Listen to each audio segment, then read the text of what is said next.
What is systematic racism? Please, somebody help me. And where is it taking place in 2023? Does anybody? Well, not at Harvard anymore.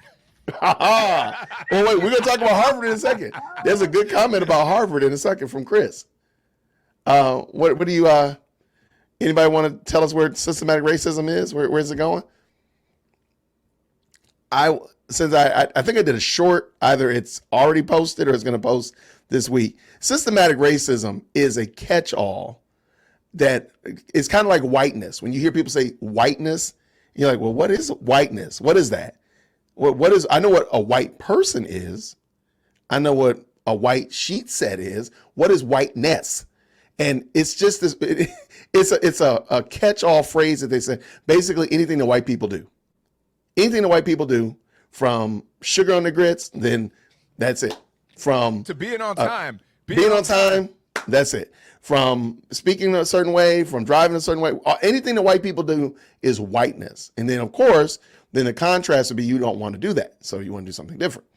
So going back here to systematic racism, according to Ibram X. Kendi, Henry Ford, it is a policy that supports, it's a racist policy that supports racism and is given by racists. There you go. That's systematic racism. You know what, Atlanta, since 82, guess what? We just don't play their game. We say we're not going to participate in this chicanery. We're not going to do it. I don't know what systematic racism is. I'm just not going to participate in it. I'm not going to call somebody a racist. I'm not going to sit and pretend like it. I'm just going to ignore you and treat you like you're a fool. That's what I'm going to do. Chris said something good here, right here, Chris. But if someone actually thinks they couldn't get into Harvard without affirmative action, that doesn't take into account that Harvard was fighting to keep affirmative action. If they didn't want you, they'd not be fighting. I mean, that's it right there. Great call. Yeah. And Chris bringing the heat. The people they want to keep out are whites and Asians. And we'll talk about that tomorrow. It's clear. Like they literally said that. Yeah. Or at least undesirable whites and Asians. Yeah. What do you guys say? They've been doing it for a hot minute. And the thing is like they can't even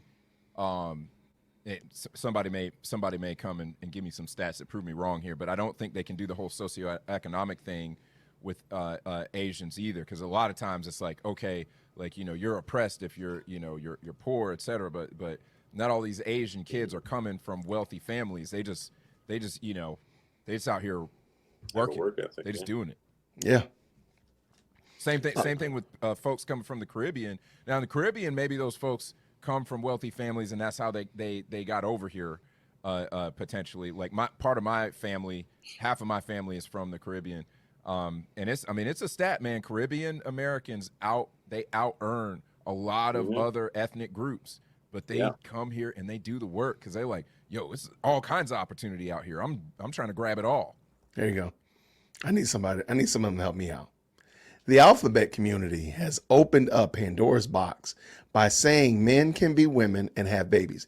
I want to disagree with you, Atlanta, since 82. It's not the alphabet community. It's the people that listened to the alphabet community. Because sane people will clearly say that we'll look at this screen right here and say, none of these rascals on the screen can have a baby. None of them. None of us. Now, we can father children, but we cannot have children.